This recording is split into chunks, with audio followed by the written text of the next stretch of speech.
Hi, today I'm gonna make a classic beef stew, so come along!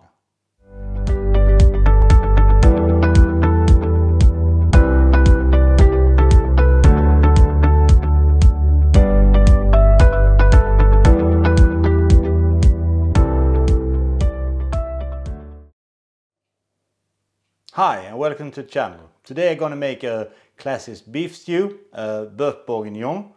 And I'm gonna actually make it for an event because I'm gonna have some friends over tonight. So we're gonna eat some hot meat stew in the cold autumn weather in Sweden. So it's gonna be really nice.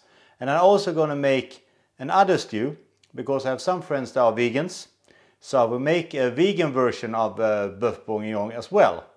And I think it's nice if you have friends over that have different concepts and preferences what to eat, that you can give them all the same thing.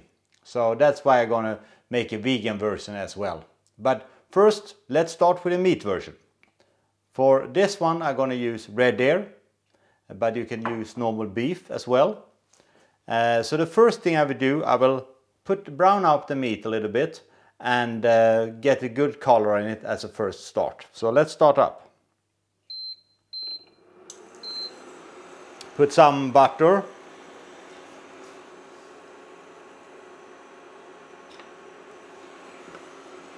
And a little bit of rapeseed oil as well. So let it get up to a good temperature. While this is cooking on, getting some heat on, I can take a little myth, I think, that is in this Boeuf bourguignon I will use red wine. And normally when I start cooking many years ago, you said when you have wine in food you can add any wine you like. You don't have to have any good qualities on it. But I don't actually think that's true. I think that you should try to use the same wine in the food as you're going to serve to the dish. So that's my opinion. But of course, if you have an expensive Bordeaux that's been aged for years, of course it could be a little bit waste putting that in the food. But try to keep a good quality wine in the food. So I think that will make it better in the end. So now I start to get a little bit heat on.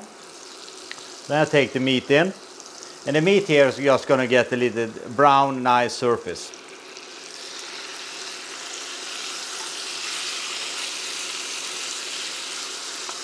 Here I have 800 grams of meat.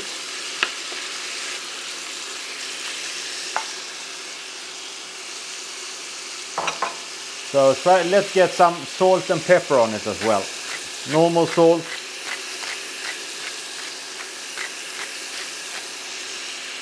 And black pepper.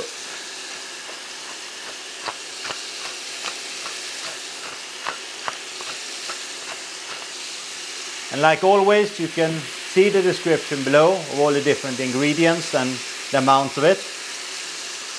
You don't have to guess for yourself, just read. And like always, I try to put the recipe both in English and in Swedish for all my viewers to enjoy. Now it is cooking on, I can try to do a little bit of commercial for the channel. So if you like the channel, please subscribe. It's very important for me to get subscribers to the channel. And also hit the bell icon to get notification when new videos are out from Kenneth's YouTube channel. And you have any suggestions, things that you think that I did wrong in the episode or something you want to see more of, please write a comment. I would like to get a little bit of engagement from you also down in the comment field. For the moment it's pretty blank. No comments. Have been some comments, but I really like comments. So please write something. So now this is browning up here. So now the meat is getting a nice surface around it. So it's maybe a couple of minutes more, then it will be done.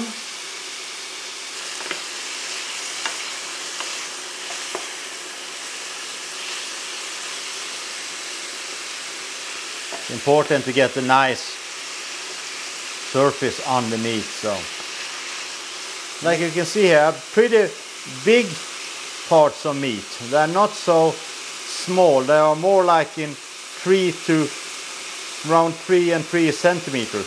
And I like that in a meat stew. I think many people have a lot of small pieces and it's so easy that they just disappear with everything and get totally mashed up, because this is going to be for quite a while. We are talking about normal cooking time to be around 1.5 hours.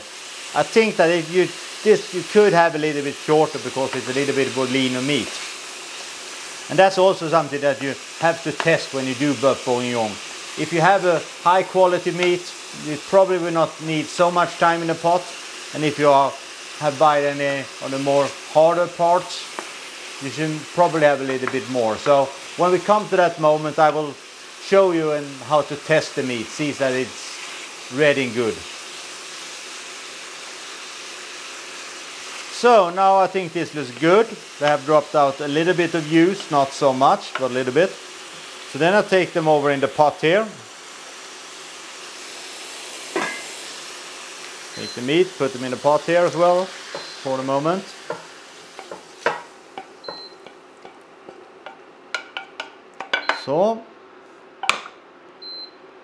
So then that's done. Then we're gonna put up the heat again. Put a little bit of butter and oil as well this time.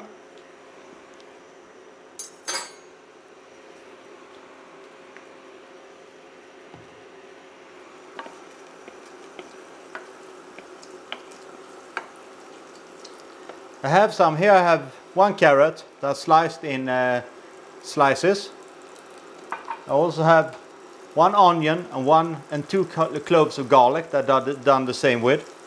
And those are gonna get into the pot here and get a little bit nice brown color as well. Just let's take the onions in with them, the carrots.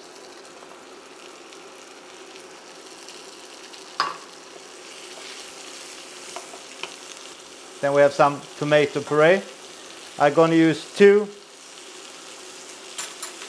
tablespoons. 1,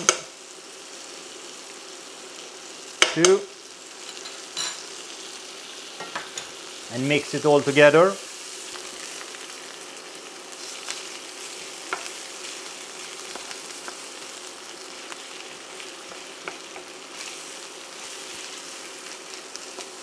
So then I'm going to take some flour, normal bread flour, and for this I'm going to take 1.5 tablespoon. Take it over so you get even distributed over here. That's 1, and then we take a half more. So stir it around.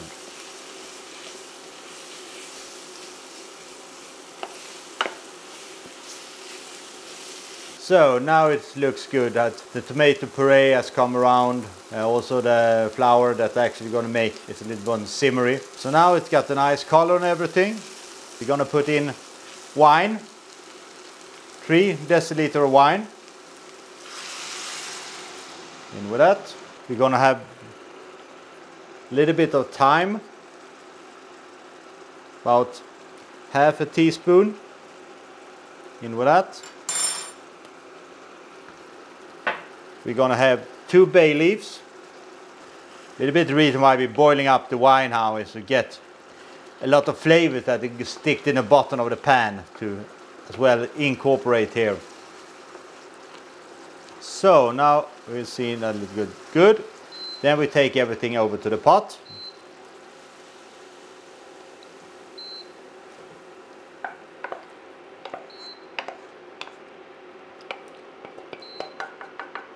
So, then we can take away the frying pan. That's done its job. Shut off here. Put on here. Over there. So now we're going to have some stock. And of course, your homemade stock is the best one. But otherwise, I like this type of liquid bouillon or stock. Has a good flavor to it. And I'm going to use 3 tablespoons of stock here. 1, 2, and 3. And then I'm going to add 2 deciliter of water.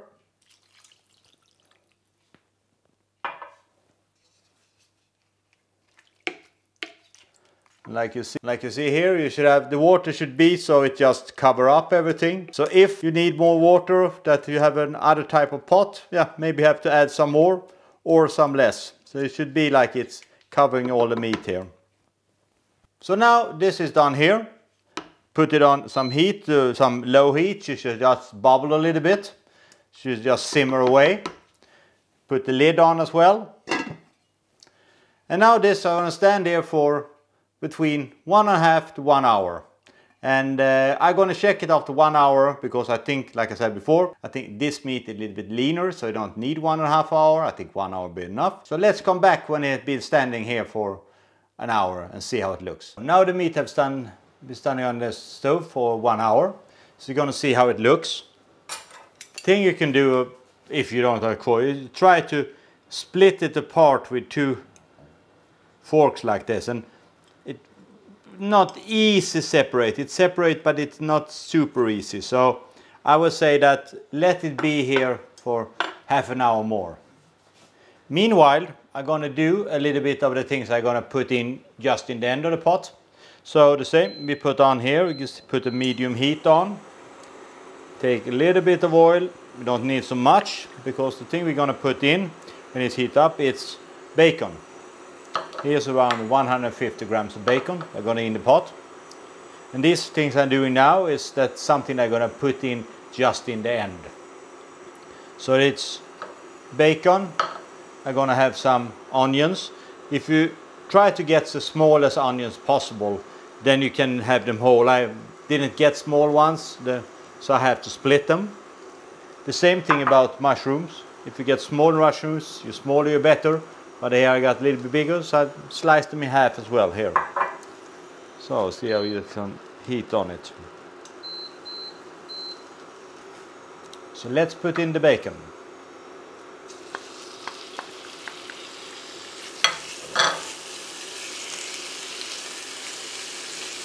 And the bacon here should cook by itself until it's starting to release its fat. Actually, it's a very hot pan, so they do it quite easily. Then we take the mushrooms. There's about 200 grams of mushrooms.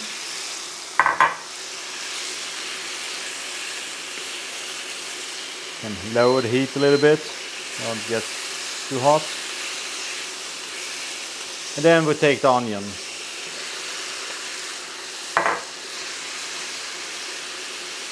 If you need a little bit more liquid or more oil, just put it in.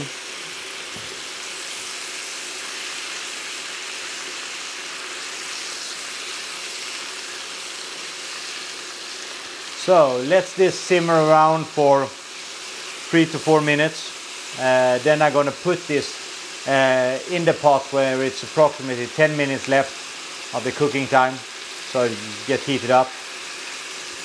I'm even gonna put in some pickled onions, a little bit. I like that as well. So just wait until the meat is done, then we'll be back. This pot will be standing and cooking for 1.5 hours approximately. I checked it, so meat looked good. Now I'm gonna add the extras that I made just before. So take off the lid here, and you take the onions, the mushrooms and the bacon, you put that into the pot.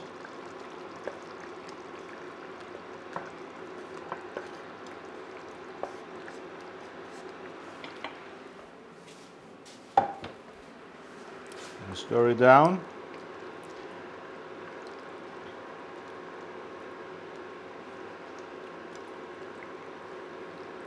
Then we let it simmer for around 10 minutes. Then we're gonna plate it and it's ready for serving. I've been simmering along for about 10 minutes. Now it's ready to eat. Take away the lid. Take quite a while to do. But on the other hand, you can go around the kitchen doing other things. Take a good glass of wine. So it's actually not so big of a deal. You put in the different ingredients, take care of yourself a while, you do a little more things, take care of yourself. So, and for this dish, the natural thing to have to it is potatoes, like here, normal boiled potatoes. But I think it's a little nicer just doing something with them. So I normally just crush them. I don't mash them, and just press them, just like crush them a little bit, so you get a little bit crust. And then on a plate, take the Boeuf bourguignon, take a little bit of, so you get everything in, get some meat, get some sauce, a bit of bacon and everything on it, like that, so. And you just take a little bit of the smashed potatoes, you put it here on the side.